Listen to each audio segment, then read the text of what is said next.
আজ আমাদের এখানে বাবরি মসজিদ ভিত্তি স্থাপনের উপলক্ষে একটা গরিব মানুষদেরকে খাওয়ানোর ব্যবস্থা করা হয়েছে। দেখো বন্ধুরা, কত কত মানুষ এখানে খাচ্ছে, কি আনন্দ করে। যতই দুশ্মনী করলো ততবার আমার মুখে আসলো নারে তাকবীর আল্লাহু আকবার, নারে রিসালাত ইয়া রাসূলুল্লাহ, নারে তাকবীর আল্লাহু আকবার, নারে রিসালাত ইয়া রাসূলুল্লাহ।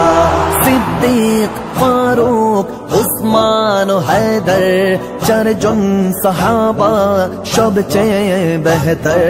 সিদ্দিক, ফারুক, উসমান ও হায়দার চারজন সাহাবা সবচেয়ে বেহতর। কারণ তাদের দিলে আছে আল্লাহর পয়গম্বরে নারে তাকবীর আল্লাহু আকবার, নারে তাকবীর আল্লাহু আকবার, নারে রিসালাত ইয়া রাসূলুল্লাহ, নারে তাকবীর আল্লাহু আকবার,